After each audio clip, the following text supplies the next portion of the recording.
Yo, yo, yo. It's Sovereign CEO. We talk about location independent income through your own location independent business.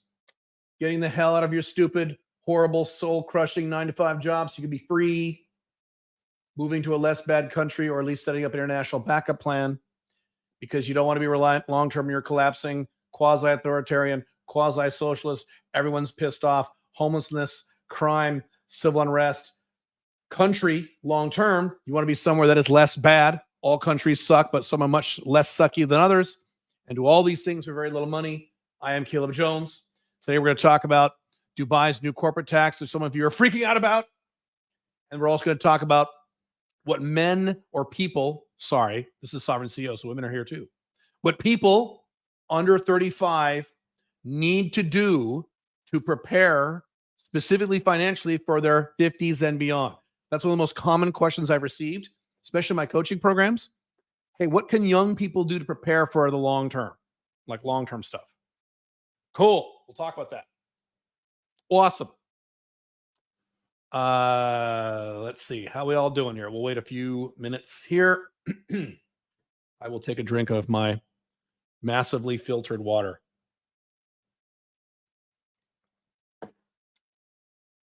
Yes, Bitcoin is $37,000. Yeah, like I said, some of you remember the video I did about 2 years ago. It was 2 years ago, where I sold a bunch of my gold and bought a bunch of Bitcoin at $20,000.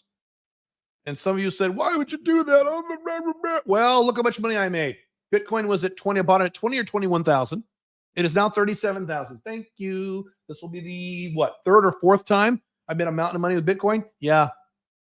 Buy low, sell high. Don't buy things when they're popular and exciting and the price is going up and everyone's talking. That's when you don't buy. Sometimes that's when you get rid of it. You buy it when everyone hates it and no one gives a shit about it. That's when you buy. And that's the opposite of what most people do. So we'll do a few questions before we get the topics. Do you regret not spending more time with your parents when they were together and you were younger? More time. I do not. Why would I regret that? No, I'm about to, in about a month, I'm going to fly to beautiful Portland, Oregon, to spend the Christmas week with my family, including my lovely wife. And I will see both my parents there. They're very excited. The first time I've come back for Christmas in many, many, many years. They finally guilted me into doing this. So I'm doing this. So I mean, also, no, I don't know. No, I don't have any regrets. No. Even before they were divorced? No. Do you agree or disagree with the idea that most of crazy psychos on social media do or do not reflect the general population of the real world overall? I agree. When you're anonymous, you can say things you never say in real life, number one. Number two, a percentage of humanity is insane. And when you're walking around a city in normal day-to-day life, you don't get exposure to these insane people. But if you're online, you see them all over the place. So it gives exposure to that, which already there, we don't see in normal day-to-day life. Something else, I've talked about this when I did my big deep dive on haters. A strong percentage of people on the internet are addicts. They're addicted to prescription drugs. They're addicted to hardcore drugs. They're alcoholics. And they post while they're manic and insane on drugs or alcohol. And there you go. And you don't know they're drunk or on drugs when they post. You think they're being rational and telling you what they really think. I've said this before. I'll say it again. I've had not many. I have had three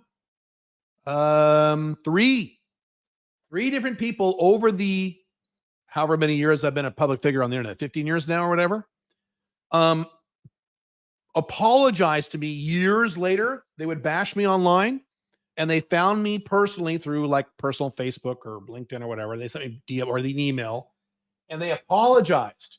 They said, hey, man, I want to apologize. 5 years ago, 7 years ago, 10, when I was calling you an asshole and a liar and a psycho and all that stuff, I'm an addict. I was addicted to X, Y, and Z, and that's why I said I really apologize. I'm sorry. So that's why. So are most people like this? No.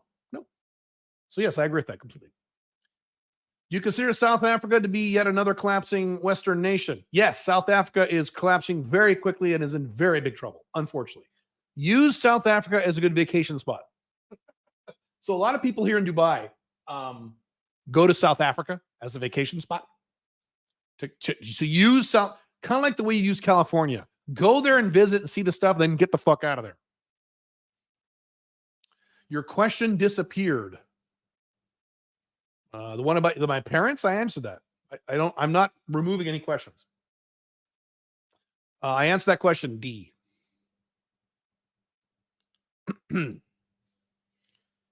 Regarding Dubai, I've noticed that we're going to talk about Dubai a lot today. I've noticed that many low tax governments seem to get a lot of revenue from owning natural resources, and that helps keep taxes and debts low. Is that correct? Yes, but that's not a lot of them. How much natural resources does Singapore have? None. How much did Hong Kong have before China stepped on its neck? Very little. Norway has tons of natural resources and they tax the fuck out of people. So it's not a lot. You're just talking about Dubai. So it helps Dubai, yes, because they have a lot of oil here. Yeah. Yes. No talking about women on this live stream. Sorry, I'm going to ignore all those questions. What do you think about living in Singapore? Singapore is as close as you can get to the modern day equivalent of a perfect country, except for the weather. It is hot and humid year round. I couldn't do it. So I looked at moving to Singapore. I love Singapore. Singapore's great. Fantastic. As good as Dubai, probably. I like Dubai a little better, but that's a personal choice thing. But the weather, man, you walk outside, year round in Singapore. This is not an exaggeration. If you're not used to the weather and you're a normal whitey Westerner, okay, you go to Singapore, you walk outside for maybe 10 minutes, year round, you're drenched with sweat. It is so hot and so humid. Within every 15 to 20 minutes, if you walk around the street, you got to duck into a building and just stand there in the AC and just kind of get back to normal, then go back out again. It's worse than Washington, D.C. When Washington, D.C. gets like this, and unlike Washington, D.C., it's like that all year. And I would ask people, Singapore, how do you do this? How do you live here and just sweat and just have to change your shirt? And you just get used to it. So I can't do that. I can do heat. I can't do heat plus humidity year round. I can do a month or two of humidity. Dubai has one rough, humid month, August, some of September. But that's 2 months out of the year. That's fine.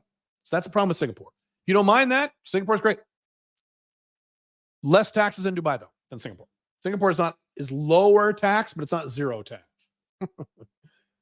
Yeah. UAE government's owning oil reserves. Correct. Singapore's only 90% of land. Yeah, but it's Singapore land. It's not, right? Prescription mixed methamphetamine, amphetamine salts, useful pharmaceutical or detrimental drug? I have no strong opinion. Is Canada collapsing faster than the US? No, a little slower, but it's still collapsing. It's gotten more woke faster than the US. Do you think the U.S. government would be better off today if the U.S. government had gotten more revenue from natural resources in some way instead of turning it to income and taxes, et cetera? Sure. That's fine. But the USA would be great if they just followed a libertarian-ish or Hong Kong before 1990s model or Dubai model. If they just slashed taxes and slashed regulations and left people the fuck alone, America would be a fucking paradise today. It was more libertarian. Instead of, well, sorry, we got to tax all this money because we got to bomb all these countries and bail all these bankers and give a bunch of money to people who don't want to work, haven't worked in 5, 6, 7 years, and blow all your money. We got to tax all this money and print up all this money. Oh, there's a pandemic. We got to print up $16 trillion. That's why America sucks. It's not because they didn't own natural resources. Gustavo, this is not Alpha 2.0. Can't answer those questions. Is it possible to be 100% compliant with tax laws? I've been told by some accounts it's possible 100% compliant. It probably is if you're a Western country. Like I say, it's probably. What was your experience in the USA? Well, what I do is I have my tax return done. I have another attorney double check the tax return of the first attorney to make sure I'm covered. And that's all you can do. What else can you do? How much longer are you on today? Hour and a half? So we're going to ask about Dubai and young guy stuff, young people stuff. Why did you stop living in New Zealand? I never lived in New Zealand. I spent a lot of time there. I looked at getting residency there. The problem I had with New Zealand was that they would give me residency and they would give me tax status if I was there less than 182 days a year. But what was the problem? If you measured it out with the residency visa, Oh, not residency. Excuse me. They wouldn't give me a residency. The visitor's visa, it would be every like, I forget the exact, every like 18 months or 2 years, I'd have to be out of the country for like a year to reset the visitation visa thingy. Like, well, fuck that. So is Hong Kong worth moving to? Depends on your priorities. Everyone always asks those questions. It depends on what your priorities are. What are your priorities? I can answer your question. They say oil was less than 1% of Dubai's GDP last year. Construction finance is way bigger. Of GDP, yes, but not of value. If I had to force you to live in Europe, which country would you consider and why? It'd be one of the eastern countries, southeastern Europe. So like Montenegro, Serbia, somewhere like there. Sort of. Wait, you would have to leave New Zealand for a year? Something like that, yeah. Yeah, unless they've changed the law since then. And you could only live there half the year.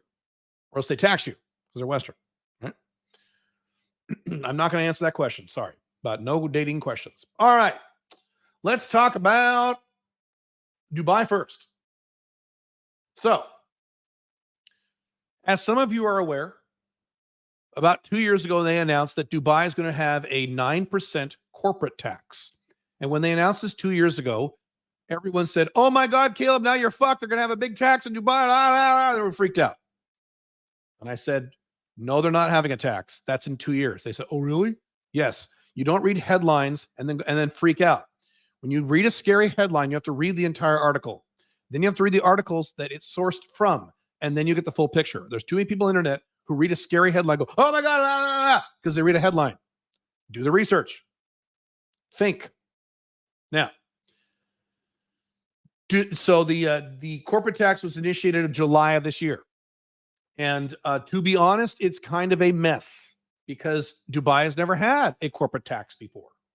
And the primary reason they're having a corporate tax is because Western countries are pressuring them into it.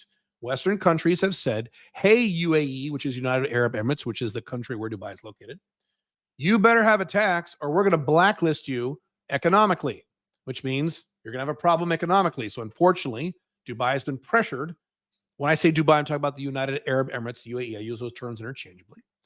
The UAE has been pressured into passing a tax. And to be fair, the UAE, like Saudi Arabia, understands that long-term, their long-term future is not in oil, but it has to be other things. Tourism, banking, economics, things of that nature. That's why they have low taxes here. That's why they're encouraging people to move here. That's why they're awesome here, because unlike most countries, they want people moving here. They want people's money here. They want you to start a business here.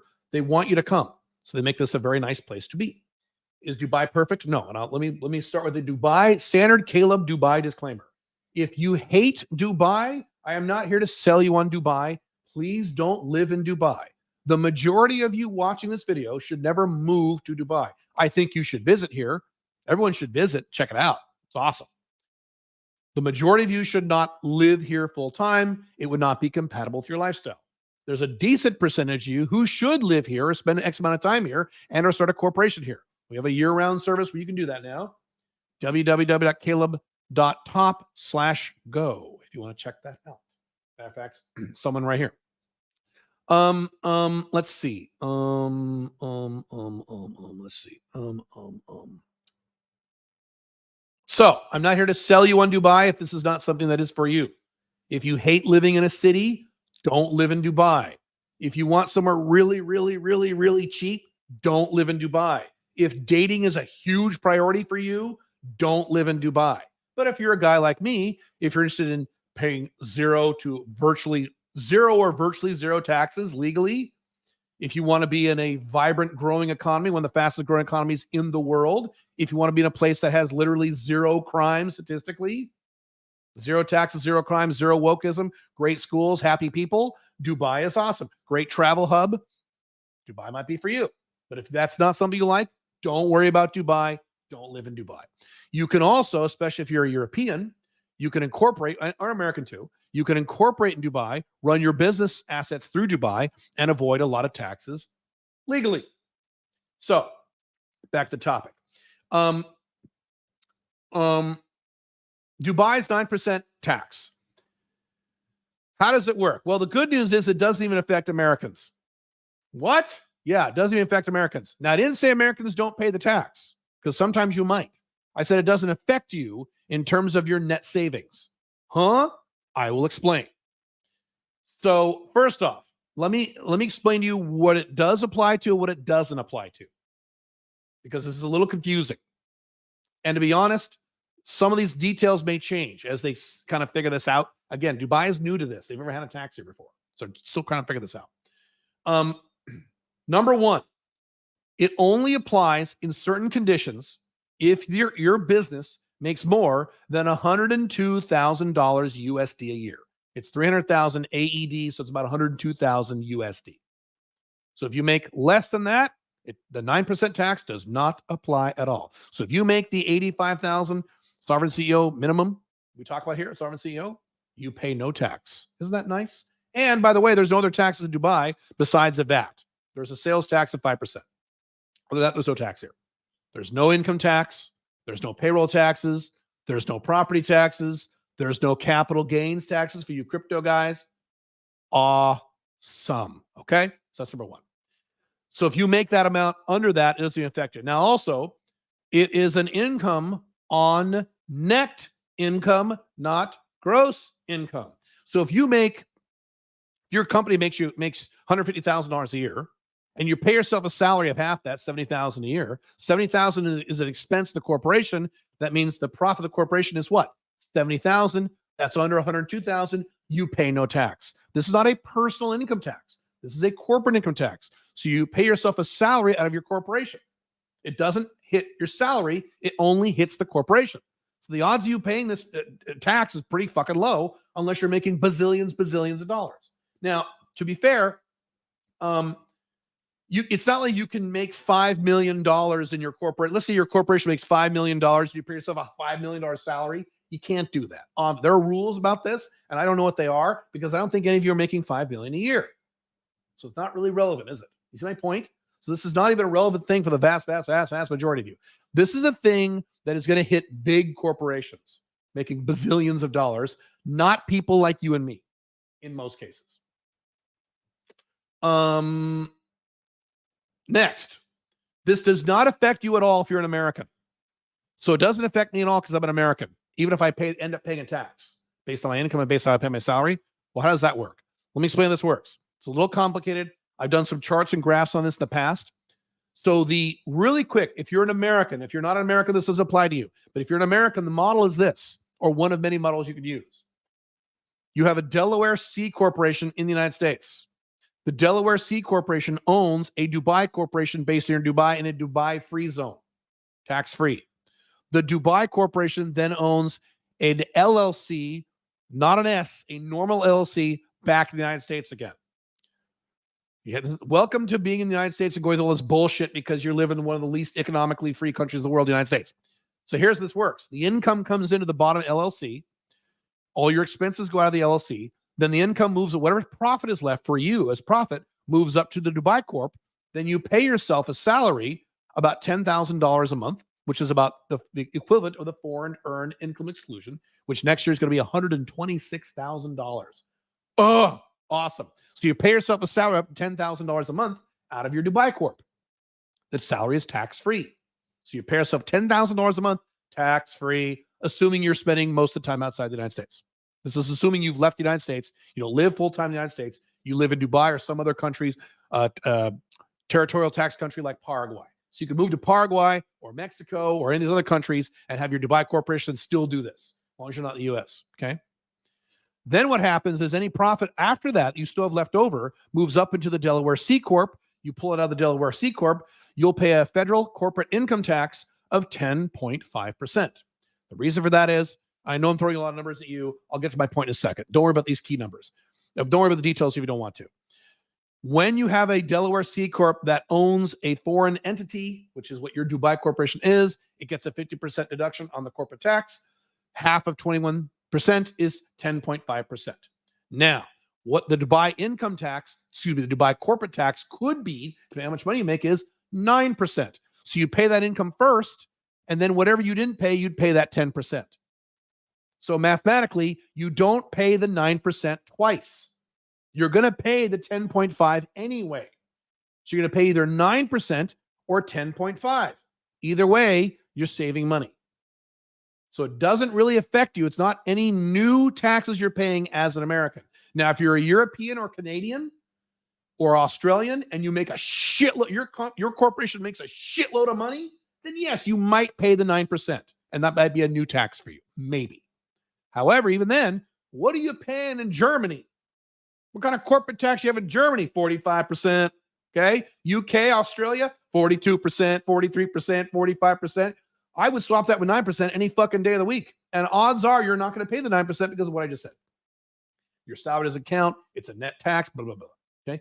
And there's a bunch of exemptions and exclusions. If you sell to other free zone companies, if it's a certain company, it gets kind of a mess.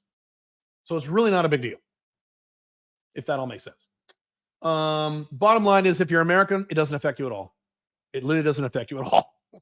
If you're going to get dinged for the tax, you would pay the 10.5% tax anyway. 9% is less than 10.5. So actually, in a weird kind of way, depending on how your income works, if you're an American, you might end up saving money from the 9% corporate tax, because you're not going to pay the 9% corporate tax and then pay the 10% tax the same money. They're exclusive of each other. You pay one than the other, right? You don't pay, in other words, you don't get double taxed. That's how this works. Let's see. What else do I want to talk about that? Yeah, numerous exclusions for free zone companies. So here's the thing. You're not going to start a standard UAE corporation. You're going to start a free zone Dubai corporation. There are about 43 free zones in Dubai, and they all different areas and specialties. So you start a free zone corporation, and then you're exempt from all the other taxes. In terms of, like, if you start a standard corporation, I shouldn't even talk about that. I don't want to get into minutia on this. People are going to get confused. You're going to start a free zone corporation. That's the one that pays zero tax. And at worst case scenario, if you go through all these scenarios, you might pay the 9%. Probably not. So here's the bottom line. Those of you worried about this 9% corporate tax, the vast majority of you watch this video who would be interested in doing this like I have are not going to be affected by this. It's all right. Either it's going to offset by their taxes or you won't pay it at all. Boom. Not a big deal. If you are making hundreds of millions of dollars a month or hundreds of million a year, yeah. Is that you? No. So don't worry about it. Last thing about this. And this is the question I addressed when I first moved to Dubai, and I did my long video about the objections to Dubai. Well, Caleb, they might raise their taxes later. Yes. As I've said 10,000 times, Five Flags gets more difficult every year. This gets harder every year to live a lifestyle like this. That's why you need to get on this now. You don't wait 5 years and then figure out how to get your residencies and your foreign corporations and that kind of shit. Then you're fucked. You do it now. It's harder today than it was just 4 or 5 years ago when I got started with this stuff. It was really easy when Andrew Henderson did this, 15 years ago. So much easier back then. My God. So yes, every year, the low tax countries raise their taxes. It sucks. But here's the deal. Would you rather live in a country like the United States, Canada, Australia, Western Europe, that has super high taxes, raising their taxes even higher? Or would you rather live in a place like Dubai that has either zero or microscopically small taxes and raising them a little higher? Which one would you rather have? Duh. This isn't a difficult decision. So even if, and this is not the case, but even if low tax countries like Dubai, and a few other countries, not low tax countries, Hong Kong, sort of, Singapore, sort of, places like Estonia, sort of like that. Okay. If low tax places like Dubai raise their taxes as fast as the United States, using this over the next 30 years, the same rate, you'd still save far more money paying taxes in Dubai than the United States. It's not even fucking close. I'll say this again. I've talked about this in my blogs. The typical average American pays 51 to 70% of taxes he sees and taxes he doesn't see in a typical year. I pay 4 or 5, between 4 and 5%. I forget. Let's say 5. I pay 5%. You guys in America pay 51 to 70. So let's say my 5% doubled to 10%. You're still paying 50 to 70. I'm paying 10. Who is better off? Me. There you go. So this is not an issue. Will Dubai continue to raise more taxes? Unfortunately, yes, they will. All countries will raise their taxes. This is the collapsing world in which we live. I've talked about in my videos before. Several years ago, we entered in a worldwide dark age, economically, fiscally, politically, and culturally. And it's going to last several decades. It's going to suck. So yes, the low tax country is going to raise their taxes a little more. The high tax country is going to raise their tax a lot and then collapse. Which would you rather have? I know what I'd rather have. So it's like, what if Dubai raised their taxes? Okay. Now, Caleb, what if this is going to happen? But what if Dubai just jacked their taxes from 0 to 50%? Dubai would never do that. They would collapse. They know it. Okay. I'm doing the Trump thing again. Why am I doing the Trump thing? Never happened. But if that ever happened, guess what would Caleb do? How many other residencies do I have besides Dubai? I have 5. So I'd be like, all right, bye Dubai, and I'd be in Paraguay within a week. Fine. I can always go somewhere else. I don't rely, unlike most of you, I am not 100% reliant on one country. The vast majority of you are reliant on one country. That's why you're so concerned about who's going to win the next election and shit like that. Because your whole life is reliant on one country. I don't have that problem. I'm relying on a portfolio of 4, 5, 6, 7 countries. So if any serious problem happens in Dubai down the road, which I'm not planning on, but if it does, I leave and I go somewhere else because I have residency in 5 different countries. Now, do you need residency in 5 different countries? No. But you need one primary country and a backup plan, an international plan B, a backup plan. I always talk about where can you be in 72 hours? I can be in 4 or 5 different countries in 72 hours. And they have to let me in if there's a pandemic or a war or economic collapse because I have legal residency in these countries. That's it. Get one country that's low tax, leaves you alone. Great place to live, okay, for you, for your lifestyle. Have a secondary backup plan on top of that country in case something happens to that country. You're good to go for the rest of your life. That's it. It's not hard. All right. Let's do some questions here. Why is my nose so itchy? I don't snort cocaine. That's not it. Never done drugs. Outside of Spanish, what languages do you think are good to learn? It depends on your objectives.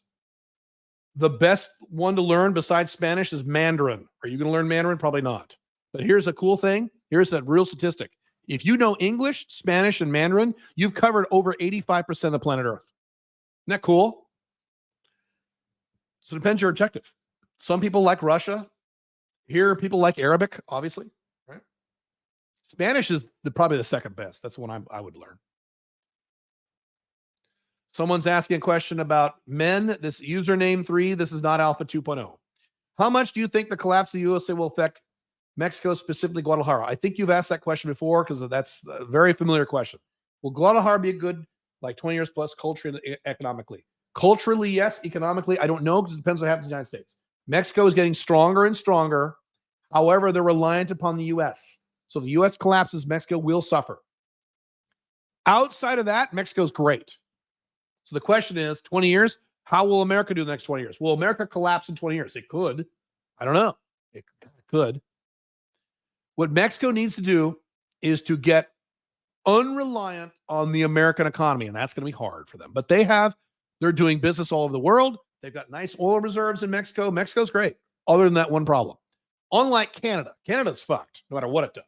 Mexico is strong. It's getting stronger, except for that one problem where X% of its GDP comes to the United States. And that would just go poof when the United States collapse. So that's the only issue there. Why do you like Guadalajara more than Mexico City? Mexico City is giant, and Mexico City has cool areas. So you could focus on one or two of the 3 of the cool areas of Mexico City, and it would be as good as Guadalajara. I just like Guadalajara better. Just the feel of it is better. It's hard for you to define the feel of it. And talking about dating really quick, the women are prettier. No question about that. So you single guys, there you go. I can't afford your dating coaching, so I'm going to get the new Alpha 2.0 book to save for residency switch. How many months on average does it take to get the new residency? Depends which country. Which country are you talking about? Is Dubai Corporation still affected? Is a Dubai Corp still affected by this new tax if it's both a free zone and all non-UAE customers? Under certain conditions, yes, if you're making a lot of money like I just described. You might have asked that question before I described that stuff. Are any of your new free zone Dubai Corps affected by this new law, speaking generally, ignoring U.S. LLC discrepancy? in order to answer that question, I have to talk about how much money I make. And I don't talk about that publicly, so I cannot answer that question. Do you include private jet chartering as part of your 72-hour escape plan? I do not. But you could. Wouldn't hurt, would it? Have you come across an airline pilot with a location-independent business? I know one or two airlines. I don't think so, no. It's not a circle I hang out in very often. How would you say, did you say would discuss how to handle duration of residencies and how to make sure we renew them before they expire? So the way that works is I have a spreadsheet called 5 Flags Current Status. I check it once a week, and it shows all my residencies, all the outstanding paperwork, if any, that are due to renew that residency, the dates it has to be renewed, who I have to contact to renew them. So I just track all this on a spreadsheet. As usual, everything, my whole life's on spreadsheets. So I have a whole spreadsheet devoted to this. So I always know 6 months in advance if I need to go somewhere or do something. Now, I have a lot of permanent residencies, so I don't have to do much anymore. But like 2 years ago, I was constantly doing shit. Oh, yeah, because you have to renew residencies for a while, and then you get the longer residencies. Many countries, Paraguay, Mexico, Armenia, you get a 1-year residency or a 2-year residency, and then you renew it, and you get a 3 or 4 or 5-year residency after that. So this gets easier, but that's how you do it. So you have to be aware of when your residencies expire. How do you renew them? Do you have to physically go to the country to renew it? Usually you do. How much does it cost? You just plan it out. When you got to go back to visit there. So whenever I plan my year, I pull out that spreadsheet first, and I say, do I need to visit any of these stupid countries? You know what country I got to visit next year to renew my passport? United States. Now, I'm going to try to renew it here for the U.S. Embassy. I'm working on that now. I'm trying to figure that out now in case I don't have to fucking go. I don't want to go. Collapsing USA. No. We'll be there for a week for Christmas. And it's like, I'm not looking forward to it. We're going to be in, where are we going to stay? I can't tell where to stay. Portland area for about 7-8 days. Pink Firefly and I will be in a hotel there because she's going to come up from Phoenix. And we'll be, visit my family and stuff. But it's going to be rainy and gross. It's going to be freezing cold. And I'm not used to cold anymore because I've lived in Dubai now. Dubai/Paraguay, 2 warm countries for like 3 years. So I'm going to be like, I'm going to be a total pussy now with the cold, even though I grew up in that environment. Great. Have you traveled to Querétaro, Mexico? I have not.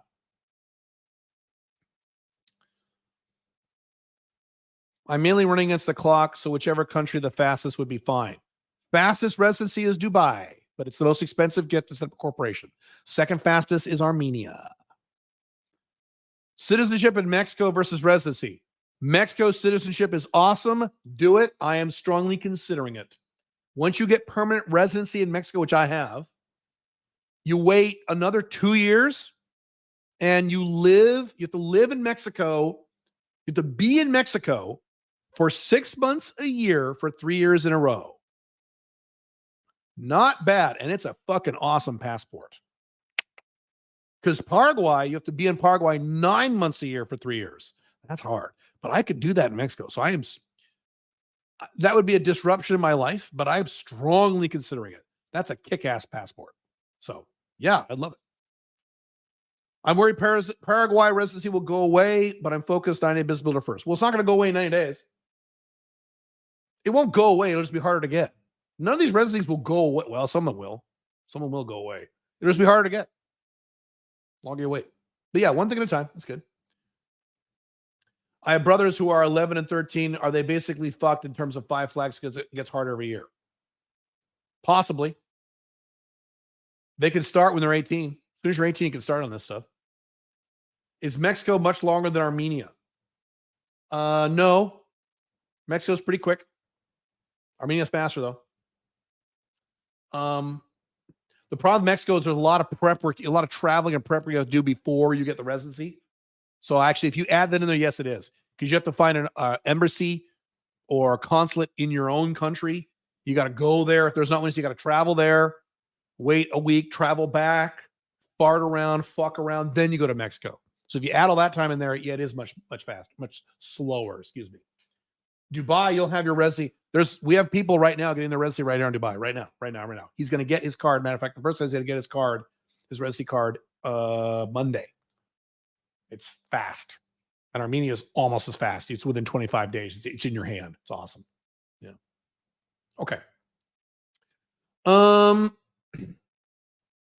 Normally I would try to sell something right now, but I'm not going to do that today because the only announcement I have is that the blog is coming back this week. It is all ready. I just have yet. There's one more tweak I'm waiting for my team to do before I announce this, but I'm announcing it preemptively. There will be 2 blogs. There will be a Sovereign CEO blog and an Alpha Male 2.0 blog. They are now ready. They are on the internet somewhere. New blogs. If you are a member of my mailing list, you will get the entire articles plus more stuff emailed to you. There will be 2 different blogs / newsletters, a Sovereign CEO and an Alpha 2.01. You'll get the thing emailed to you. Then you can respond with comments. We will have comments on the blog post just like we used to. Then there will be a mechanism where you can ask me a question or give me a topic recommendation, something you want to discuss. I will do an entire article in addition to the other article I do on just your question. There is a fee for that. This covers my time. It's like $47. Do an entire article on your question. You can pay a little extra fee if you want to jump ahead in case there's multiple questions asked. You can do them one in a week. So it'll be Alpha 2.01, Sovereign CEO 1.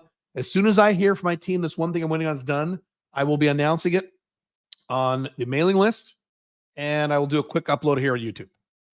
That's happening in the next 48 hours. We'll work on this for a while. All morning I was working on the Unchained Man.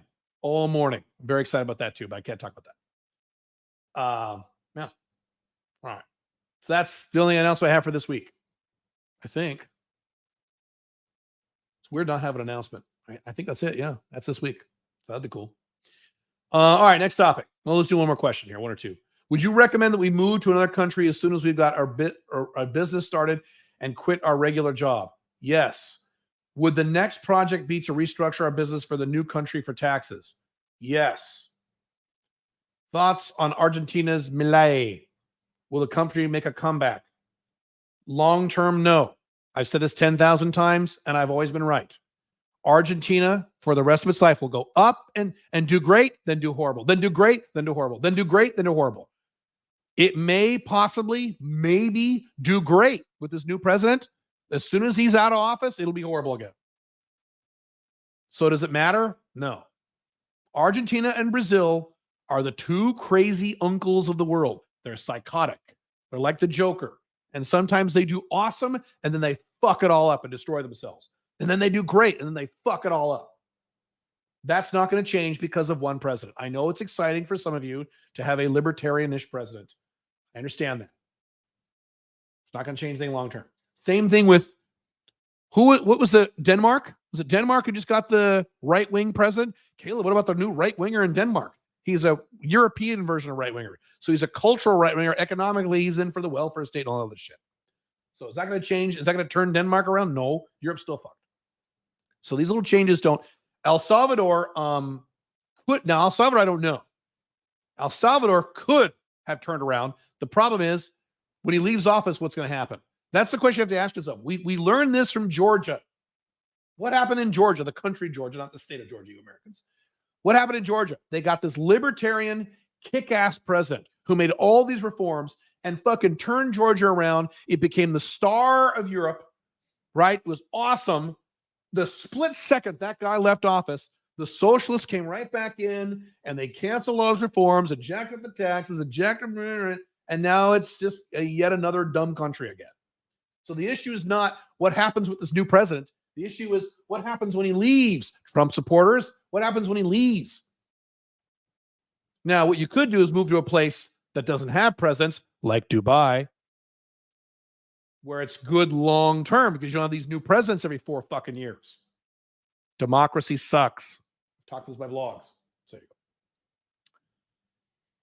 go.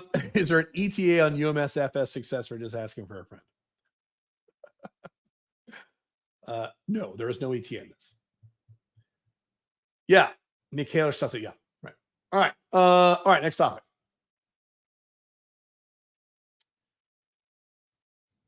Those of you who are younger. So, as I talk about over my other content, age 35 is the magical birthday where you become an older person. If you are under the age of 35, you are, in my view, a younger person. Maybe not young. If you're 34, you may not be young, but you're younger. Once you are 35, you have graduated to the next phase of your life, which will last the rest of your life. And congratulations, you are now an older person. I am turning 52 in a few months. I am an older person. Am I old? Not yet. Rapidly approaching there. I would say old is when you're hit 60. Although there's lots of people in their 40s and 50s who look and act old. That's very true. Western collapse. So 35, if you are under the age of 35, man or woman, doesn't matter. This is Sovereign CEO, so there are women here. If you're under the age of 35, there are certain things that you should do to prepare long-term for when you are older. Now, why is that? Because average life expectancy of the typical Western human right now, this number increases every year, but right now it's around age 80. Okay? So if you do the math on this, if you're going to live to 80, and you won't, you'll live much past 80. I'll talk about that in a second. If you're going to live to age 80 and older, aging begins at 35, it actually begins much sooner than this. You're going to spend the vast majority of your life as an older person. People don't realize this when they're in their 20s and 30s. These young guys say, I'll never get married. You say that now. You're going to spend most of your life as an older man. You're going to feel differently about this. Okay. Or these women, these younger women say, I'll never have kids. I don't want kids. Fuck kids. That's like a new cool thing for young women to say now. I don't want kids. You say that now, sweetheart. Wait till you're 34. You'll be running around looking for a guy to, yeah. So you're going to spend most of your life as an older person. You're going to spend damn near half of your life as an old person. Right? So, I mean, 50 to 80 is 30 years. Now, here's the thing. I've mentioned this before. You are going to live longer than you and I, unless you're already in your 70s. You're probably not in your 70s. You and I are going to live much past 80 because the average life expectancy increases because of new medical technologies that get invented over time. By the time I reach age 80 in 30 years, is that right? Yes. In 30-ish years, when I reach age 80, life expectancy will be way past 80. Can you imagine all the new technological advancements that will occur in the next 30 years that will extend our lives? It's insane. So you're going to live way past 80, but you'll still be older. So you're going to live a long fucking time as an older man or older woman. Get ready. Now, those of you who are over 35, you already know all this. But those of you in your 20s or early 30s, you have no idea this is coming. You just think you're going to be in your 20s forever. We've seen lots of examples of this on the internet. People, men in particular, and a lot of women. All these OnlyFans girls, they act as if they're going to be in their 20s and have the assets of a younger person, especially if you're a woman, forever. No, you won't, sweetheart. The day will come where you're going to lose those assets. And if you're a man, the day will come, you're going to radically change your mind about what you want in your personal life and your business life and your income, whether or not you want kids. This shit's all going to change. You need to prepare for this shit now, not later. Prepare later, it's harder. On top of the fact, you live in a collapsing civilization right now. So if you stay in the collapsing Western world, and unfortunately most of you are, is it going to be easier or harder to build a financial basis for yourself 20 years from now when things are much worse, or now? It's easier now. This is the easiest you're going to get this year and next year. It's going to get harder and harder and harder and harder and harder and harder and harder. So this is even more important than it was for like people in the 50s or the 40s and 30s when America and or the West was on the rise. Now it's on the decline. Cool? Okay. So I'm going to give you 6 things you got to do. Some of these things I did, some of the things I didn't do. Most of these things I did. Some of these things I didn't.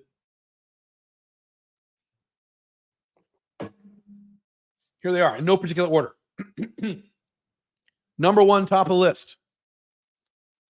Boy, can I not stress this enough. This should be obvious coming from me. Start your own business so you don't have a 9-to-5 corporate bullshit job. The last thing you're going to want, and boy, do I know a lot of people in this scenario. The last thing you're going to want, we're talking about in your 50s now. What you do pre-35 to prepare for age 50, my age, and beyond, 50 plus. The last fucking thing you're going to want when you're in your fucking 50s is a job. I know a lot of men and women in their 50s with corporate jobs. None of them are happy. There's a few people with jobs who are happy, but they tend to be younger people because they're happy anyway.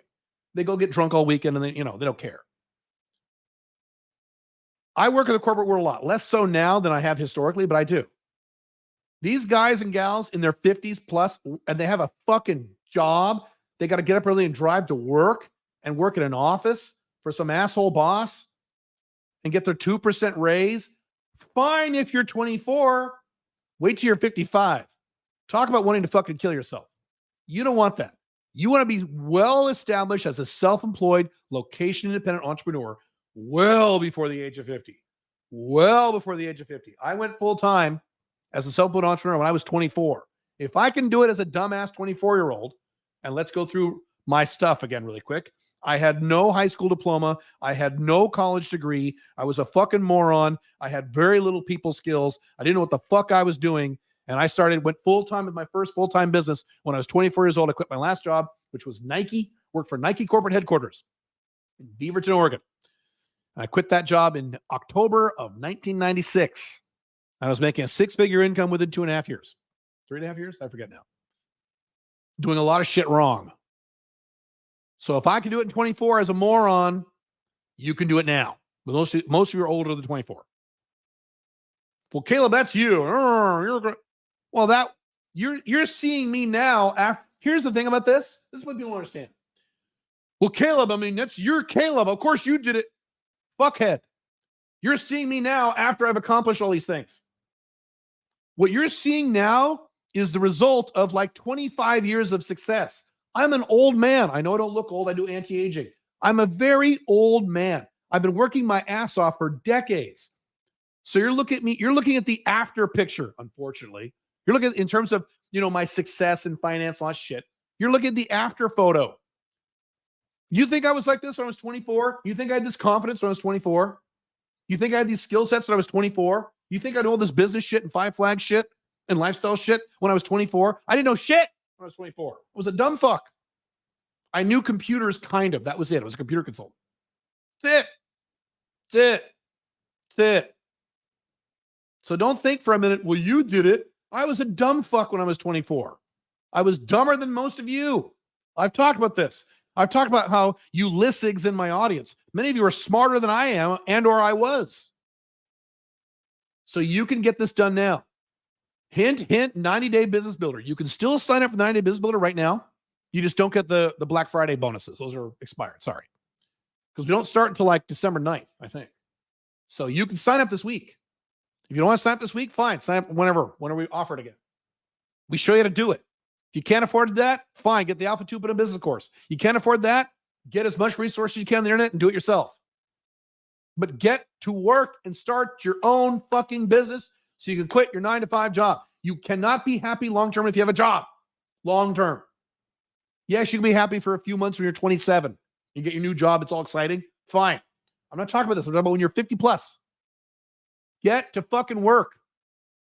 Don't wait. Shit. All right, number 2. Something I did a long time ago until I changed a few things. Pay off all debt. I teach a debt-free model. Now, this gets into a discussion of good debt versus bad debt. I'll cover that in a second. But the bottom line is you should have zero debt. One of the few things the Bible says that is factually, objectively accurate is that the lender is the slave. So the owner, the lender, fuck, see, this is how well I know the Bible. I haven't read the Bible so long. This lender is slave to the creditor is slave to the lender. The whatever is the slave to lender. You're a slave to people you owe money to. You see how dumb I am? I'm a dumbass and I did it. Whoever you owe money to, that's who controls you. You cannot have a car payment and be free. You cannot have a college loan, you fucking morons, and be free. You can't have all these credit card bills and owe your mom a bunch of money and be free. Just be debt free. I had so many debt problems in my 20s and early 30s. It was a nightmare. I got through them. I paid off all my debt. And you will not believe the weight was off my shoulders. How better I slept when I had no debt. Today I have some debt, but it's good debt. Discuss that in a second. Okay. You don't want any debt. No debt. Well, how do I buy a car? First of all, we're getting into an era we don't need to own a car. I haven't owned a car for years. Well, that's bullshit. I did 2 YouTube videos on this. Why you should own a car and all the objections guys use in that first video. You go watch those videos. If you absolutely have to have a car, I've taught this many years for a long time. Here's what you do. You buy a new car, you get a car loan, the only car loan you're ever going to have. You pay off the car loan and you get a good car. You get a good car that's going to last a long time, like a Honda or a Toyota or something like that. Okay. You pay the car payment. Let's say you pay car payment 3 years. Okay. Then the car's paid off. You open a savings account called car. You take that same car payment and you put it in that savings account. And you pay yourself and you drive it for another 3 years. So a total of 6 years or longer. You drive it until the wheels fucking fall off. When you're done, guess what? In your savings account, you'll have enough car money to buy a car cash. You go pay a car cash, and then you get your new car. You keep making your car payment into your car account. If you make more money, you can raise that amount to get a better car. That's you buy a car without borrowing, and you'll never have to borrow money ever again, except for that first car loan. You'll never have to borrow money ever again. What about a house? You can borrow money for a house. That's an exception. It's okay. If you want to borrow money, you don't need to. I don't own a house. I don't own real estate. Okay. Well, Caleb, there's good debt and there's bad debt. Okay. Here's my definition, my alpha definition of good debt. Good debt means 2 things. Number 1, you have debt in an asset that creates cash flow every month. Whatever you have debt in creates money for you every month. So that'd be a business that makes money every month, or real estate. You have renters and they pay you and you make a positive cash flow after all expenses every month. Not you got to feed it and you lose money on it. No. You make a positive cash flow every month. Requirement number 1. Requirement number 2, you have at least 50% equity in that item. So the business or the real estate you own, your debt is no more than 50% of the value of that business. So let's say you have a house that's $100,000. I know you can't find them less worth anymore, but let's use easy numbers. If you have a house that's owned $100,000, you have renters in it, pay the rent. Your mortgage is no more than $50,000 in that house.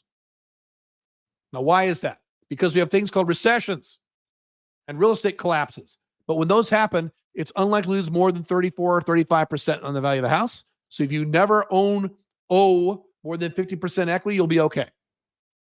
Too many people, and I've seen this happen many times throughout my life, the 90s, the 2000s, the late 2000s, right?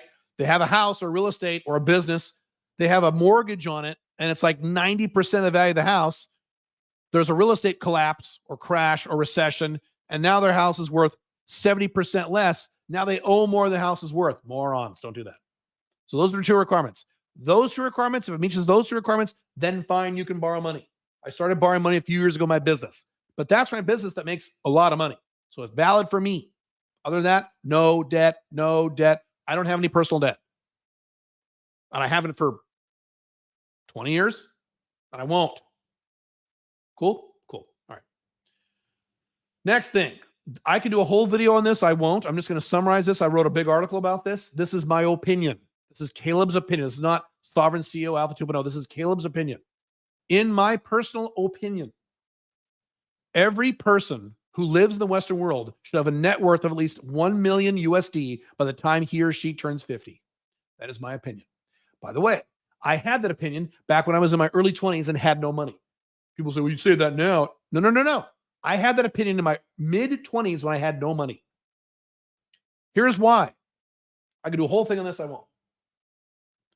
At age 50, you have been working for at least 30 fucking years straight. You've been working for 3 decades. You've been working longer than many people have been alive.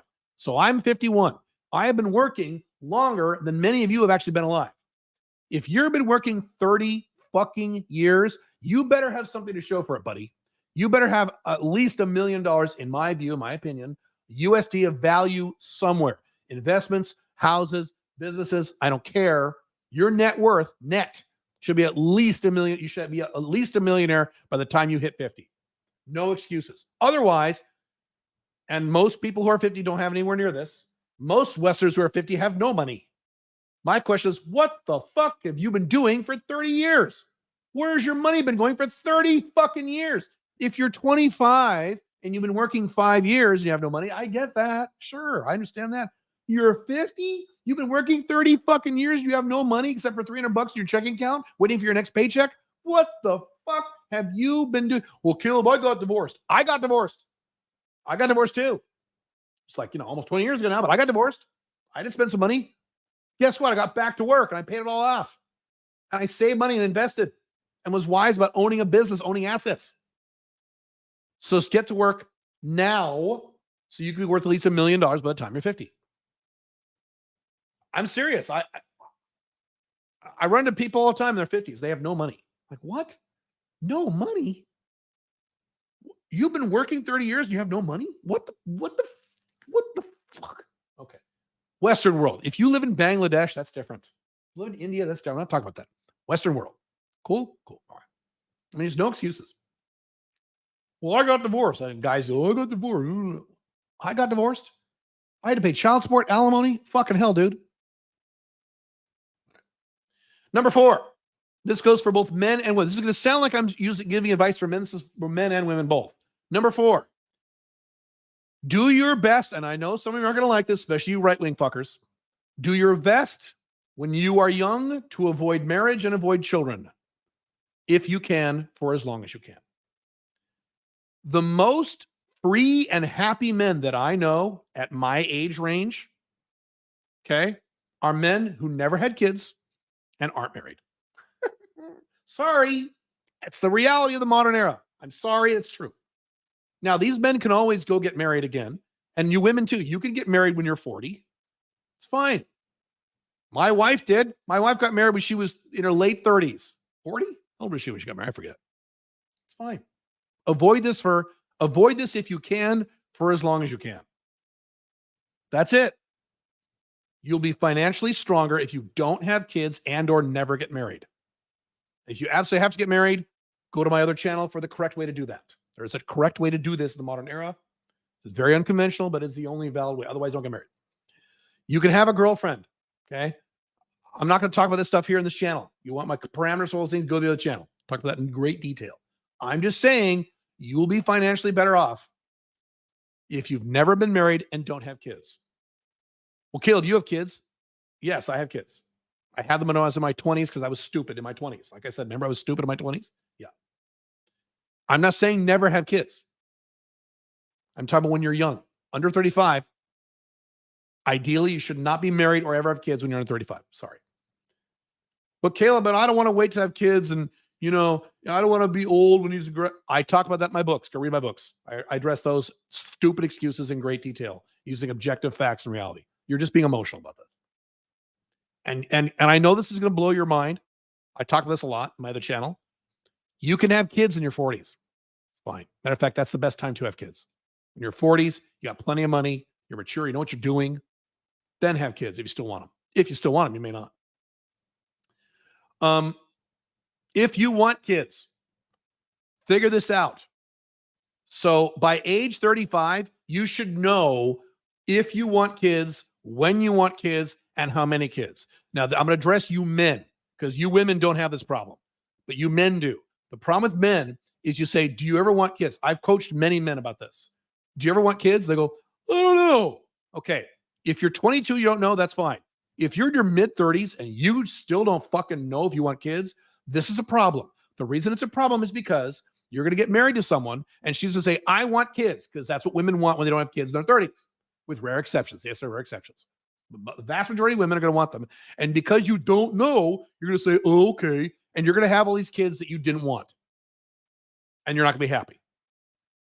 Have kids on purpose as part of a long-term strategic plan, not because you don't know and you married some young, cute girl who wants kids. And you go, okay, because you know what the hell you're doing, you dumb fucks. So if you want a kid or kids, by age, don't have them under 30 or 35. By age 35, have a plan. Okay, I'm going to have 2 kids. I'm going to have them when I'm 42, when I'm making X amount of money per year. There you go. That's how you have kids in the modern era. Or else don't fucking have kids. Or have kids in your 50s or something. Fucking, Jim Rogers didn't have kids until he was 60. Guys like Arnold Schwarzenegger, Matthew McConaughey didn't have kids until their 40s. Smart. Get your shit done. Build your empire first, then have kids. Don't just have kids because your mom says, I want grandkids. Fuck you, mom. I don't care. It's my life. All right, next one. Number 5. This is some more controversial advice. A lot of you aren't going to like this. You young guys, young gals, you young people. I've said this over my other channel. I'm going to say this again. I'm right about this. Avoid as much as you possibly can, ideally 0% as much as you can, drugs, alcohol, smoking anything, cigarettes or weed or vape. I don't care what it is. As much, just like getting married, as much as you can. One of the biggest reasons for my success and happiness in life, and one of the bigger reasons I look this young when I'm an old man, is because I have never smoked anything in my entire life. I've never done any drugs in my entire life. I've never been drunk in my entire life. Now, I'm an extremist on this. You don't have to be to my extreme if you don't want to. I'm saying as less as you can. But I love drinking. Yeah, well, there's a lot of things you love that aren't good for you. There's a lot of things I'd love to do right now that would not be good for me. You know what I'd love to do right now? This is what I'd love to do right now. Right after this live stream, you know what I'd love to do? I'm tempted to do this. I'm not going to, but I want to do this. In Dubai, it's a delivery culture. They deliver all the food. There's this really cool place called Graffiti Burger. They got these amazing cheeseburgers, these amazing, they call them like junkyard fries. It's French fries with cheese sauce and cheese on it, melted cheese on top of the cheese sauce, and sour cream and teriyaki beef. And you eat it with a fork. Oh, I'd love that. I don't do that. Why? Because it's not good for me. It pulls me away from my goals. Same thing with drinking alcohol. Same thing with smoking anything. Same thing with drugs. I'm not making a value judgment. I am a minarchist libertarian. I think all drugs should be legalized across the board, everything. All alcohol, all drugs, smoke anything you want. In terms of running a country, politically, societally. But on an individual basis, this takes you away from your goals. Avoid this shit as much as you can. Here's the thing about this too. This is more for the other channel, but I'll give you a little piece of this. I've talked to a lot of men about this. Men who are like in their 50s and 60s, they've noticed that the men they've known for decades, the ones who avoided alcohol, drugs, and smoking are the ones that are pretty well off, happy, functional, healthy people in their 50s and 60s and 70s.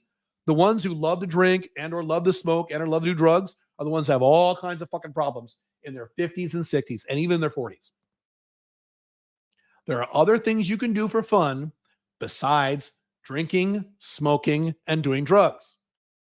There's a big one that starts with the letter S. I talk about on my other channel. You can do that. There are other things you can do that are enjoyable that don't have these negative side effects. And if you have a mission, which I talk about a lot, that brings you joy. Working in my companies brings me joy because it brings me to my mission.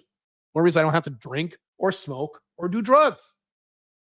Plus everything else to talk, all the other lifestyle things to talk about on the channel. Getting enough sleep, drink enough water, exercise, testosterone if you're a man, estrogen, other hormones if you're a woman. These are all the other things. You won't need these things as much. Okay. Number 5, last one. No. 1, 2, 3, 4, 5. Number 6, last one. Did I skip one? No, I'm good. Number 6, plan out your entire 5 flags plan. Either execute on it now if you're young, or at a minimum, plan it out. If you're like, okay, I can't do this now, but in a year or two, don't wait. This gets harder every year. So these are the aspects. Where do I want to live? Or where do I want my international backup plan to be? What residencies do I need? And or if I'm really going to hit this hard, do I need another passport? Those 4 things. Figure those out right the fuck now and plan it out now. Do not wait until you're 40 if you're young. This is going to be so difficult in 10 years. Are you kidding me, man? I don't know if it'll be possible.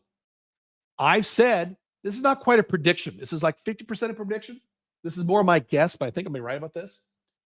10 years from now, in the mid 2030s, 5 flags, the way I discuss it on this channel, will only be available for men or women who are multi-millionaires. Not you're worth $1 million. 10 million plus. It's going to be that expensive. In other words, right now, here at Sovereign CEO, I can help you at a normal income level develop a 5 flags lifestyle. Andrew Henderson, Nomad Kappas, he helps the rich fuckers. Okay, good for him. Soon, it will just be Andrew Henderson. He'll be the only one in the niche. And these other guys who appeal to very wealthy people, there will not be anyone like me because there couldn't be. Which means you get on this now. You don't say, well, I'm only 22. No, figure this out now if you're 22, 25, 31. Figure this out now. Don't wait. By the way, I'll end with this, the topic. The best time to leave the country or to travel a lot or to do international stuff is when you're young, because you don't have what I call life infrastructure yet. You don't have, hopefully, kids yet. You don't have a spouse yet or a girlfriend or boyfriend yet. Hopefully. God, I hope you don't. You don't have a bunch of debt yet. Hopefully. You don't have all this crap that people my age have. I have infrastructure. I have companies. I have business debt. I have a wife. I have children. I have investments. I have all this stuff I got to manage. So it's harder for me if I start now. Right? You don't have any of that stuff when you're young. That's the advantage. You think it's a disadvantage. It's actually an advantage. You have more mobility, more freedom. Okay. That's it. That's all. Let's do questions. Let's go back up here. Where did I leave off here? Have you gotten the golden visa or have you gotten the green visa, the golden visa UAE? No, there's no point because the golden visa, you still have to renew. It's not permanent, literally permanent. I could go several years without renewing a thing. So it's useless. Why would I spend millions of dollars investing in Dubai to get another residency? I'd have to renew in a few more years. There's no benefit to me. So no benefit to me. Which specific elements in a business to fix in order to improve and maximize enterprise valuation? That's a very complicated question. That's more about, if you're trying to sell something, it's more about things like market share and how much money the company will make if you're not there. Those two things, which is very different than what I teach for sovereign CEO businesses, because we're not talking about selling our companies. Do you pay yourself a salary from your company or dividends? Both. Saving your way to $1 million is just $2,800 a month. Very doable. No, I think it's absolutely doable. Yeah. But you can get to $1 million much faster if you start your own business and scale your income. Yep. According to Rollo Tomasi, the quickest path to being a high-value man: don't get married, avoid family creation, vasectomy in your 20s, lift consistently, eliminate all sedations. Oh, number 6, learn game and networking. 7, play your strengths, build wealth, resist easing up on your focus. Okay, I kind of agree, but he didn't do any of that. I would prefer, nothing against Rollo. He's a nice guy. I've met him. I know him. He's a perfectly fine guy. I would prefer to take advice from people who actually did what they're advising other people to do. Just me. I am 41 and have depression, and starting business from scratch is too late to have kids. Your question doesn't make sense. I think you could skip some words. Is it too late to have kids when you're 41? Of course not. I could have kids right now. I've had thoughts. I can totally do it. I can totally be a dad, and I don't want to. Okay, I have other things going on right now. But I've had thoughts about when I go into my next phase of my life, could I have more kids? I don't know. So yeah, dude, depression is not a function of age. That's different. So if you're super depressed all the time, don't have kids now. But in terms of your age, no. You have kids in your 50s. Tony Randall had kids in his 70s. Those of you know who Tony Randall was, he died a few years ago. Now that's a little too old. But my point is, if you're a man, you can have kids whenever you want. If you're a woman, I understand you got a clock ticking and you want to kind of get this done by the age 35. I understand that. It's a separate conversation. If there are any woman actually live on the chat and you have a question about that, I can address that because I have a plan for that too. But if you're a dude, most of your dudes, you can have kids where the fuck you want. And you have more money the older you are, which is easier to raise kids when you're older. And if you stay healthy, you'll be good.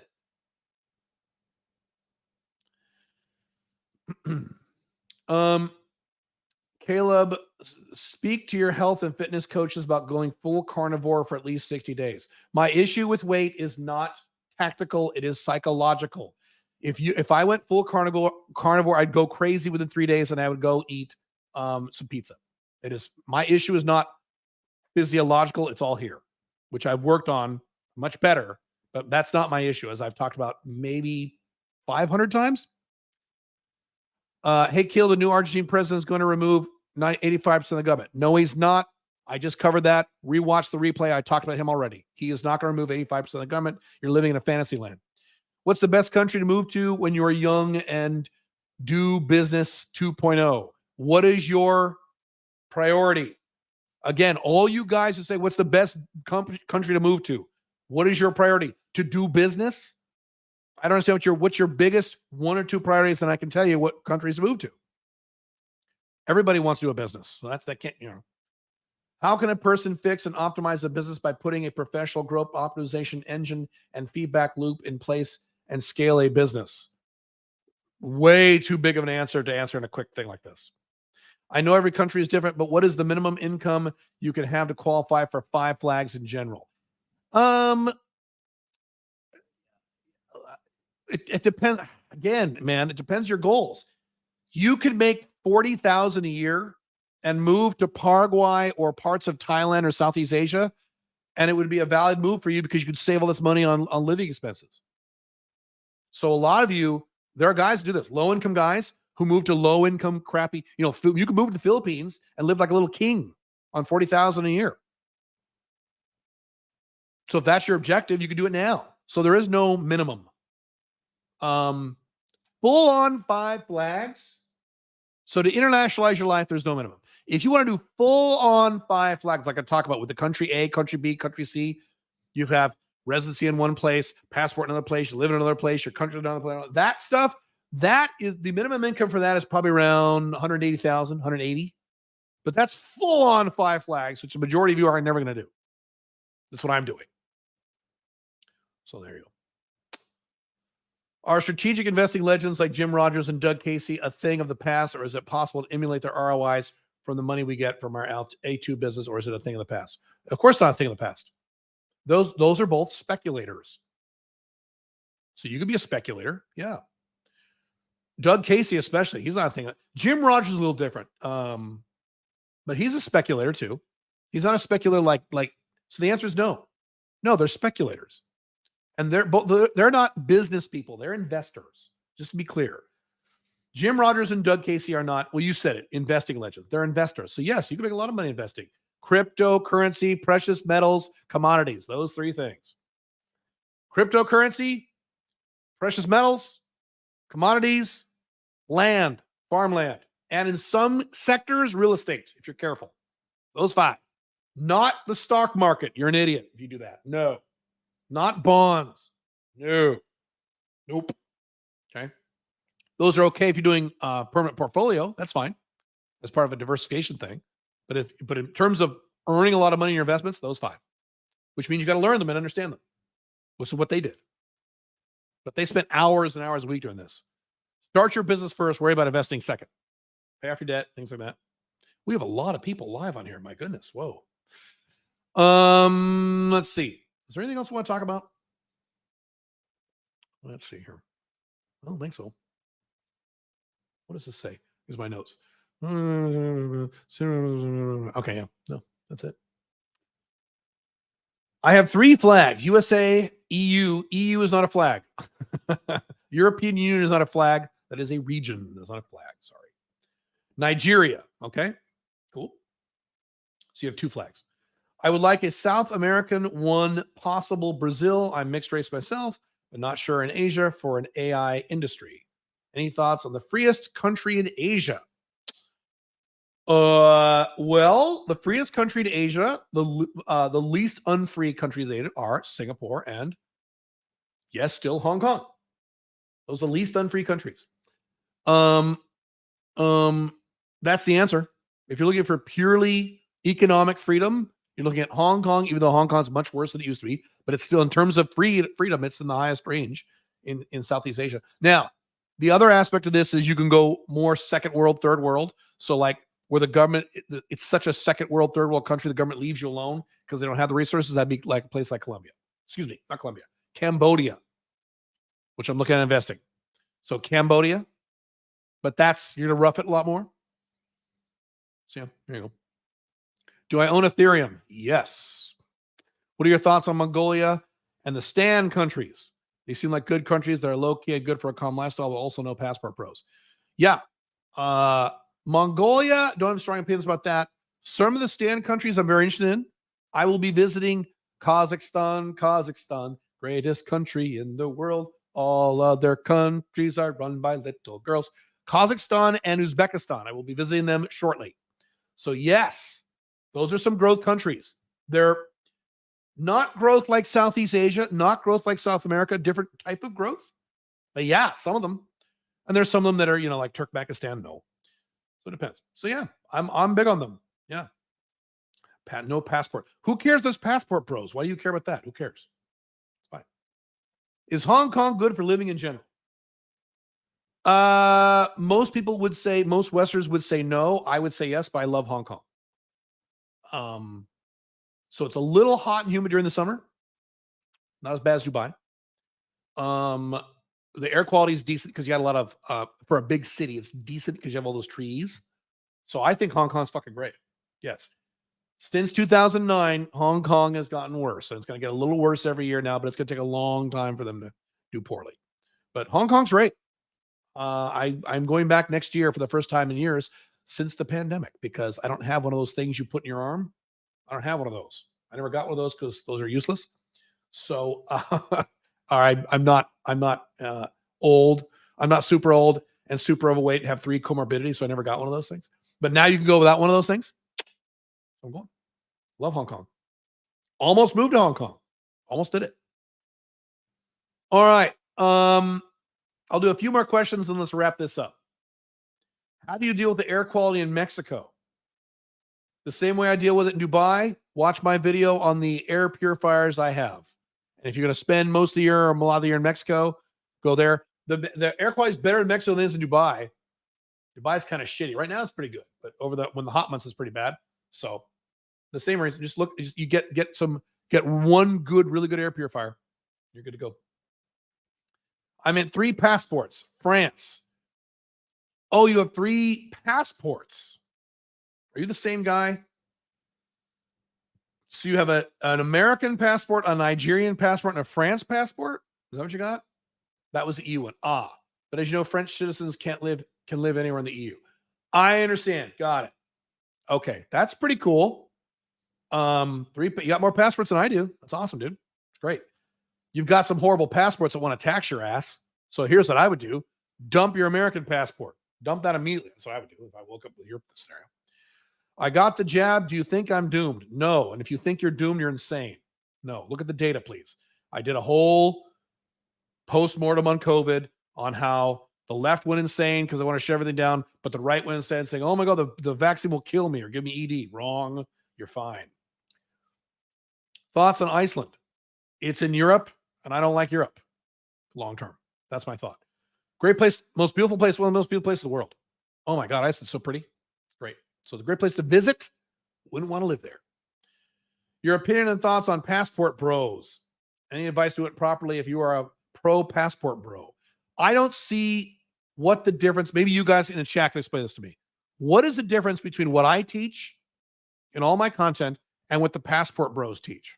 Can you guys bullet point the top 2-3 differences? I haven't spent a lot of time on their content, but I don't know what the difference is. Can you tell me what the difference is? What's the difference? Being location dependent, maybe dating abroad. Okay, I talk about that too. What is the difference? Is there any difference? I don't know what the difference is. Let me know. I'll wait.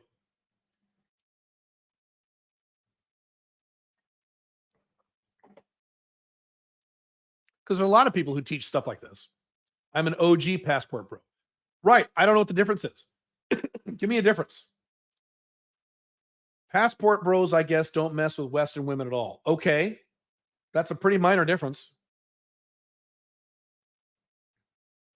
So just go to countries with whatever money I have. Yeah. That's dating content. Also, to be honest, I don't know if passport bros have an agreed upon strategy. Are passport bros just about dating non-Western women? Is that all they're about? Is that what their content is? Western women, are these one of these guys, these Roosh guys? It used to be Roosh. Western women are horrible, so date all these women outside. Is that what they're about? Is that all they're about? Go abroad because then you could go out, get a Ukrainian girlfriend who's going to yell at you for the rest of your life? Is that it? Pretty much? Okay. All right. It's just whining about American chicks and paying for punani where it's cheap. Oh. Passport bros are men who escape the West to find feminine, submissive, not bitchy women. Got it. Okay. So I cannot address that topic on this channel. Ask me that question on Wednesday when I do the Alpha Tube, and I'll address my view on that. Okay. Any other questions besides this stuff? Will you ever offer a service for a South Asian country? No, I will not. Why is that? Because I follow my own advice. I niche. I only niche to the best 4 or 5 countries in the world to get residency in, the cheapest / easiest ones to do. Southeast Asia doesn't fall in that category. I'm sorry. The countries that we do, UAE, Armenia, Mexico, Paraguay, are far faster, far easier, far superior to get residency in those 4 countries than anywhere in Southeast Asia. Southeast Asia is awesome. If you want to get residency or passport there, please do. But it's not as easy as those 4 countries. That's why I will not do it. If you want to do that, I'm sorry. You have to hire Andrew Henderson and pay him at least $100,000. Sorry. Or wealthy expat or offshore citizen, all those guys. All right. What do you think about Cambodia citizenship by investment? Donation, is it worth it? Again, what is your objective? I don't know what your objective is. $250,000 donation. You can get residency in those 4 countries for $5,000, $6,000, $7,000 instead of $250,000. So why would you spend $250,000 to get residency in Cambodia? Unless you really wanted to have some business long-term planner in Cambodia. If you don't, then why would you do it?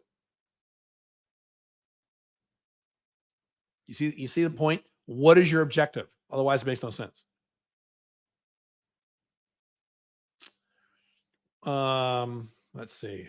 What's your opinion on residency in Colombia? It's great. Watch the taxes. So if you're there less than 6 months a year, go for it. If you're there year round, got to watch the taxes in Colombia. Other than that, Colombia's awesome, fast-growing country, fantastic lifestyle, fantastically improving country, long-term, really good. Colombia is one of the best countries long-term in the world, hands down. The only reason we don't recommend it in terms of our primary 4 is that the tax thing. So yeah, it's awesome. Do you see yourself offering new residency programs in the next coming years? Yes, Uruguay. We're going to do Uruguay as soon as we can. Hopefully next year, Uruguay. Other than that, probably it. So we're going to stick with those 5 countries when we add Uruguay. And then if any of those countries go insane like Panama did, and we got to get rid of one, then we'll add another one. We'll add the next, whatever number 6 is on the list of awesome countries. I don't know what that would be. Would that be Colombia? No. What would number 6 be? Ecuador? I don't know. Don't know off the top of my head. Interesting question. Have a great evening in Dubai. All the best for your prep efforts for January 2nd. Thank you very much. What are the taxes like in Mexico if you live there a whole year? They're going to tax your income, your worldwide income, but it's a lower tax rate. But they will tax you. Be careful about, I've said this many times too, be careful about staying in Mexico year round. 183 days a year, and then go somewhere else. What you could do is Mexico, Colombia. That'd be awesome. That'd be awesome. What a cool lifestyle that'd be. Half the year in Mexico, Guadalajara, or one of the cooler towns. Half the year in Medellin, Colombia. Dude, sounds good to me. Do that. Cool. Did we cover all the 6 things? I might have missed it. You didn't might have missed it. You missed it all. You mentioned you don't have friends. I don't spend time with friends. I have friends. I don't spend time with friends. Been wondering how I'll make a foreign social circle go. INF guy. There's 10,000 ways to make friends in a new country. My wife did as soon as she moved here. Within a few months, she had all these friends here. You can do it. You're an extroverted person. You can do it. Expats in Armenia friendly. Are expats in Armenia friendly? I don't understand the question. People in Armenia are super friendly. Armenians are ridiculously friendly. Friendly as fuck. I was shocked when I first started going there. Yeah, but I don't think you're talking about expats to me. Caleb is the older brother we never had. I'm your daddy, son. Do you recommend more than one flag in the same region? Depends on your objectives. What are your objectives? Generally, no, but sometimes it makes sense depending on your objectives. What's the recurring theme for today, folks? Figure out what your objectives are and then ask me questions. Don't say, is this a good country, Caleb? I love that. Is this a good country if I want to start a business? These questions are meaningless. Depends what you want. Dubai is a perfect example. Dubai is amazing for men like me. It's horrible for men who are opposite of me. Thailand is amazing for guys who are nothing like me. It's amazing. I would hate Thailand. Depends what your objectives are. What do you want? Colombia seems like a place to wake up with missing organs. You are completely incorrect. You need to watch my videos on how rare that happens and how you're safer in most parts of Colombia than you are in the United States. Wrong. Passport bros have been going there and donating them in Brazil. Okay. Thoughts on Brazil to live there, having a 2.0 business model in other countries. If you like the vibe of Brazil, the chaotic vibe of Brazil, some guys love it. Great. Some women love it. Yeah. I don't think I can do it. I need a little more. But yeah, if you like the vibe there, yeah, man. Live in Brazil. Have your business outside of Brazil. You don't want your business in Brazil. Yeah, it's cool. Is Brazil really bad when it comes to taxes? Not really bad, but it's not great. Everything else about Brazil is perfect. The lifestyle, the women, etc. Okay, we're going to go there. They whine about getting drugged at bars and scammed by escorts. Yes, go watch my videos. People who get scammed are people who are idiots like that, who spend the night with escorts. And if you don't do stupid shit, you'll never have a problem. I've been all over the world for years and years and years. I've never had a single problem because I don't do stupid shit. If you don't do stupid shit, like go to a tourist place in a high crime area and pull out your new iPhone, hey, everybody, and then they get beat up and they steal your iPhone, or you spend the night with a hooker and you wake up and she's taking all her stuff. Those are stupid things. It's stupid. Or get drunk and make a fool of yourself stumbling down the street and you get robbed and mugged. Don't do that stuff. You'll never have a problem. How's Ireland about taxes, lifestyle, and women? Women, lifestyle, decent. The problem is it's Europe. Taxes are horrible, but they're one of the least bad in Western Europe, but that's not saying much. That's like saying it's the least smelly turd of the pile. So I would not recommend Ireland. I don't recommend anywhere in Western Europe. Even East Europe, I avoid recommending. East Europe's too close to Western Europe. All right. 2 more questions. 2 or 3 more questions. I'm out of here. I have a British ancestor. Is it a good idea to get British passport based on this but never live there? That's a very hard question for me to answer. Would I want a British passport? No, I wouldn't. But if it's a second passport, generally the advice is go for it. If it's your second or third passport, that there's no right or wrong answer to that question. I'd be very nervous. The UK is as bad as the United States and getting worse every year. I think I'd be a reasonably nervous if I had a UK passport. But the argument can be made to keep it. Yeah. All right, 2 more questions, if there are any. 2 more. And I got to vominos. I got to order my French fries and cheeseburger.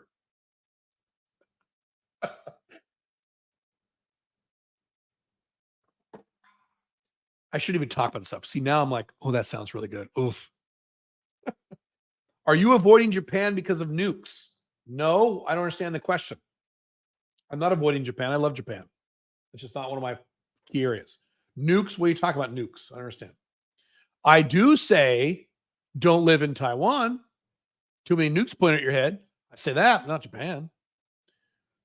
What is your response to people who say, no one says, I wish I would have worked more when laying on their deathbed? They're absolutely correct. You have to have other aspects besides your work. You cannot spend your whole life working. That's why when I'm 54, I will back way off on my work. They are exactly right. Build your empire so you don't have to work and or do the things you love. Now, some people work because they honestly enjoy it. But they're right. Correct. Caleb, I feel you ignore the healthcare quality of your 5 flags theory. Am I wrong? I don't understand the question. What do you mean healthcare quality? I live in Dubai. This has top healthcare literally in the entire planet. So how am I ignoring it? I don't understand. French can't answer that question. Why isn't Japan one of your flags? That passport is legend. You could say that of any country. Why isn't New Zealand one of your flags? Why isn't there's almost 200 countries. You could ask me of every one of 180 countries, why is it one of my flags? How can I get a Japanese passport? How long do I have to live there? That's the answer. I don't want to live in Japan for 10 years or whatever. Like Japan, but is OpenAI CEO getting fired an example that job security is a big myth? No, because most of you are not CEOs. CEOs get fired I don't know why people are worried about this. CEOs get fucking fired every day. You're more likely to get fired as a CEO than any other job. That's normal. But yes, you have no job security in the modern era. You're stupid if you rely on your job long term. I've said before, and I'll say it again. People who have a small maneuverable business are more stable long-term financially today than employees are. And this is the first time in human history you can say that. Not human history. Western history that you could say that. Because it used to be, if you had a job, you were secure. You had a business that was risky. Today it's reversed. You people who have jobs, you're more risk. You're living a higher risk lifestyle than I am. Including if I made 1/10 my income. The same thing would be true. Even if I made less money than you live a higher risk lifestyle than me. How long do you think humans can live? Indefinitely. If you introduce things like nanotechnology, indefinitely. Caleb, you were right about Canada. Shit's getting really better. I know. Can't wait to pay for an article getting into the weeds and minutia on how you do turnarounds and licensing and combination thereof. Well, I don't know if I want to. I don't know if I want to answer those questions. Do I have the right to refuse your money? I don't know. We'll see. Let's find out. Out of context, how's India to set up a business and stay there for a few months every year? It's fine. Have you really seen a 35-year-old guy go from listing to A2.0 in business and dating? Yes, many. Most of them won't. Most of you listings are going to stay listings forever. It's very sad. I asked about Japan because I figured you probably looked into it a lot. I've looked into lots of countries. I looked into scores of countries. That's one of my looked into, yes. I'm not going to go for a password of that. I have to live in your country for 5 years. I'm not going to do that. Fuck you. That's probably why I said no to Japan. All right. I'm going to go. I will be announcing, stay tuned for the new blogs this week. Well, next 48 hours. Probably tomorrow. And 90-Day Business Builder is still available, but you don't get the Black Friday shit. You don't get that because that's over with now. But you can still join this week because we don't start till December. The curriculum doesn't start till December 9th. You get your niche done by the end of the year, and you get rolling at the beginning of the year with your new business. Oh, awesome. All right. Have fun, guys. Those of you interested in Alpha Mail 2.0, I'll be there on Wednesday. So see you soon.